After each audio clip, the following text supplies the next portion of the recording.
Good morning, everyone. This is just to wake you up. It's evening. Good evening, everyone. You know, fragrance is so important. If we close our eyes, we can still make out that we are in Dubai, in Mumbai, or Muscat. So I want all of you to just close your eyes for a second and take a deep breath and smell what fragrance is there in this room. So may I please request all of you to just close your eyes for a second and take a deep breath. That's it. Thank you so much. Theory has given us 15 minutes, so 1 second has gone in that. Yeah. So I would like to start with that. Neuroscience says that our brain has more prominent memory for the smell than anything else. And it's called as olfactory mapping. So if we close our eyes for a second, it can take us back in time for 20, 30, 50 years, maybe depending on the age, of course. It can take us to that time whether mother's food is there or some other fragrance or our first love. We don't know what it is about. And today we have a very special guest with us, Mr. Mohammad, and I called him, when I saw his profile, I called him the king of fragrance, actually. That's a new title for you. So we are going to discuss about a lot of things today about the fragrance, especially how he has created an invisible bridge between India and UAE, not only with the fragrance, but with the culture, commerce, and innovation. And we are also going to discuss in this short time about how fragrance create stories, open markets, and create partnership. Thank you so much, Mr. Mohammad, for joining us today. Most welcome. Thank you for having me here. So I want to start with that. You started Emirates Pride in 2011 and with the single branch of exporting and importing oil-based fragrances. And now it's one of the well-known brand in the world, not only in UAE, but globally it's a well-known brand.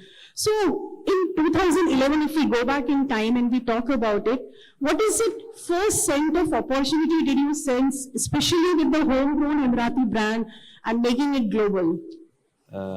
First of all, today I'm here with my partner, my brother, Mr. Amin. Actually, when I was studying in the university, he came to me. He knows that I have a passion of fragrances. I was I was buying a lot of fragrances. I was spending a lot on the fragrances. Then he came to me. He said, Mr. Muhammad, let's create our brand. I told him, no, it is very difficult. We don't know how to mix. We don't know how to create perfumes and everything. Then he told me, let's go to the market. Let's explore. When we went to the market, which is actually the hub of the business, which is Murshid Bazaar, I met a lot of people from India, to be honest. When I started there, I was too young. I mean, I was almost 22 years old. Then they told me that, Muhammad, you need to learn, you need to meet the people. When I start meeting the people from the industry, they took my hand and they told me, Muhammad, this is your country. This is your country. We are here as a guest, but this is your country, and you should have an Emirati brand, which is born from Emirat and owned by Emirati. To be honest, they helped me a lot in terms of fragrances and business as well. So we started. Then actually we were thinking about how to come up with an Emirati brand which has our identity, our name and everything. Actually then we came with Emirates Pride, which we thought, let's have our country name. And to be honest, it was very difficult to get that name as a brand. Then we started, we met a lot of branding people. They said, no, it is very difficult to register a country as a brand. Then actually, to be honest, we had that help from the economic department in Dubai to help us to get this brand done. And to be honest, I have a funny story about the name itself. We went to Italy. We met big suppliers. We were thinking that I was too happy at that age to have a business card, going to people, meeting people, showing them that I have a business card as a chairman, vice chairman. So we don't have team, but I'm the chairman and he's the vice chairman. So we were too happy. Then I gave them the card and they saw the name, Emirates. And the owner of that big company called me and said, come, sit. I was too happy because I thought maybe he's impressed about the ideas that we have.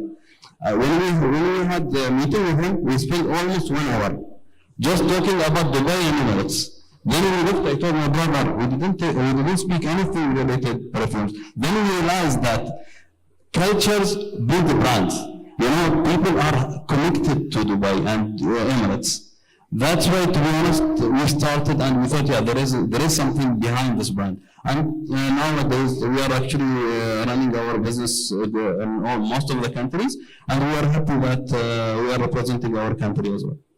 This is so incredible, and you have, in last 1 decade, you have definitely made like Emirates Pride actually. Yeah, it is thanks. proud of the entire nation. And you mentioned about the culture builds the connection. So if I may ask you, if UAE is a fragrance and India is a fragrance and you have to put both in the bottle, so what ingredients will you put in that? To be honest,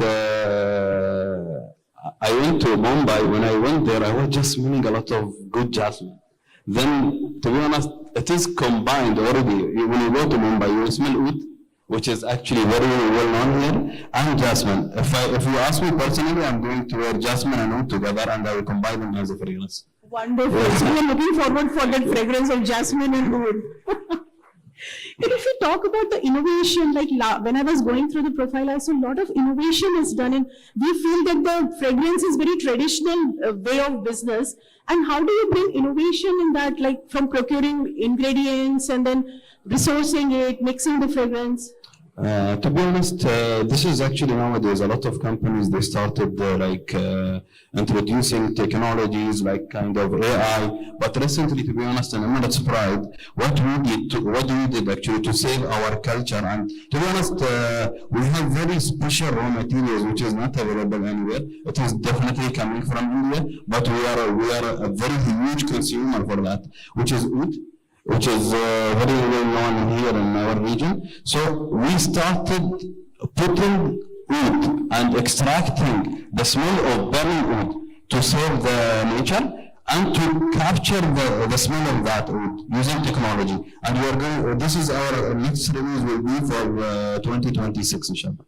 Wow, that's wonderful. And when we talk about, like you mentioned about taking the natural ingredients, so the next generation is quite particular about sustainability. They want products to be like used in a sustainable way, and packaging has to be sustainable. So how do you manage both the customer luxury expectation at the same time the sustainability? To be honest, what we felt recently, the luxury is not anymore like heavy materials, heavy things, which can really be heavy for the next generation. Next generation, to be honest, they are really aware about the sustainability. Now, to be honest, luxury and sustainability are very connected together. Yeah, and it is to be honest, a lot of big brands are going towards sustainability to save the environment. This is actually, and the end consumers nowadays, they are aware about those kind of things. And to be honest, we are also supporting. And to be honest, we are really happy that we have a lot of research happening through like our friends actually, like the factories, the big factories that we have like Ajmal in our country, they are working a lot on sustainability, a lot of those kind of things. We are learning a lot from them as well. That's very true, because whenever we go for shopping, my daughter, she's 13, and she spends 15 minutes only reading the entire label. Correct. And if it is not sustainable, no matter what the price is or the product is, she will not allow us to buy. So I totally understand. Yeah. And it is so beautiful that you're balancing both, like the luxury as well as the sustainability aspect as well. I think that's what is needed in the coming decade to go even bigger than this one. Now, I would, because in favor of time, I have a rapid fire round for you, which is kind of a surprise. So let's see how smart Mr. Mohammad is other than the fragrance as well. So you can complete, and it is not one word, you can complete in one sentence. So I have 5 of them. So shall we start? Yeah. Yes, I want to hear this one. So one fragrance note that feels like home to you. Oud. Oh, wow, that's wonderful. And when we mix jasmine, the collaboration is there. If Emirates Pride were a person, so their personality in 3 words, how would you define it? 3 words, actually, I cannot. It is very short. But to be honest, I can say that the brand is very confident. Confident. Confident, yeah. Confident, powerful, and to be honest, futuristic, you can say. Futuristic, that's wonderful. Powerful, confident, and futuristic. I would add one more, is traditional as well. Yeah, because to be honest, I will answer this. Actually, the traditional is and culture is helping us, to be honest, to to be powerful, to be strong. Without tradition or without culture, it will be very weak. If you can see most of the big brands, actually they run because they have a very culture strong base behind. Yeah. Now, since morning we have spoken a lot about the corridor and a lot of opportunities. I want to ask a bit of difficult question, which is part of the rapid fire round. The biggest untapped opportunity in UAE and India corridor. The biggest opportunity. Biggest untapped opportunity, which we have not still thought about. To be honest, what I see, the collaboration between big brands and luxury sector. Okay. It is actually, I think it is missing because most of the luxury brands, luxury sector, it is coming from other side of the world. And we don't have such a big brand which is really representing both countries. This is incredible. Even I have not thought about that, but that makes sense actually. And he has given some new business opportunity. If you are hearing this is the market, you can tap into it. My next question is, again, it's part of the rapid fire round. Luxury for the next generation will mean? Luxury for next generation, I think it will mean, I don't know what does it mean, but to be honest, it will be connected to their lifestyle. This is what I can say. It's kind of lifestyle. It will be because they live, especially in Dubai, they live luxury everywhere. So it will be kind of their lifestyle, I think. That's right. And like in the other evening, I was listening that it's more hyper-personalization of the things. That's what the next generation is looking along with the sustainability. Yes, definitely. Yeah. And the last question of the rapid fire round is, a business leader's biggest blind spot today is? Actually, blind spot, taking the opportunity and going out from comfort zone. This is what I see. Because I meet a lot of business owners which they are running from long time. It is very difficult for them to move from their comfort zone. Exactly. And the real growth starts when we are out of the comfort zone. Yeah. That's wonderful. Now, since we have 3 more minutes left, I have one question. I want to utilize this time optimally. So, when we talk about the cross-border collaboration is there through this corridor, and we see a lot of like startups are coming and a lot of joint manufacturing and brand collaboration is happening. So, how do you see and how would you define a good partnership which is beyond just a paper media release or some photographs and some likes? How does a good partnership look like to you beyond any show-off? To be honest, good partnership, actually it is already there. I mean, like the thing that we have, because with India we are actually culturally connected, and our business is, to be honest, I felt it, and most of the people in UAE, they felt it, because of the culture relation that we have. Our business is being easier, faster, and the communication, to be honest, it is very easy between us and the Indian community. And this is actually, I think, and to be honest, this is not from today. Even if we go back a long time back, like even my grandfather, my fathers, they were saying all the businesses started from India. So actually, this is where we are culturally connected, and it is very easy to get together. That's right, and that resonates with me because my daughter is brought up here. So for her, when we go to India, she says, your country. Our country. So she's still not ready to accept that she's Indian. This is what always I'm saying. Actually, we cannot live without you. Yeah, same here. Thanks a lot. And one question which like we have not discussed is that, where do you see Emirates Pride in next 10 years? To be honest, we are almost there. We will be one of the leaders in the industry, especially in luxury retail and as a luxury Emirati brand. And to be honest, we are working towards that with the help of our definitely partners. Doctor is here.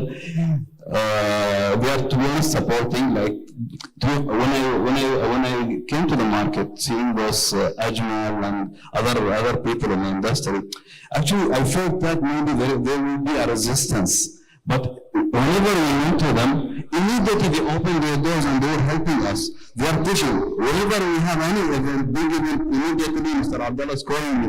He's too happy more than me. So actually, everybody is happy that Emirates Pride is growing, and inshallah we'll be the leaders. Inshallah, Thanks a lot. definitely. Thank Thank you so much for your time. I love this conversation. Thank And you. I want to hear from your claps how much you loved it. Thank you.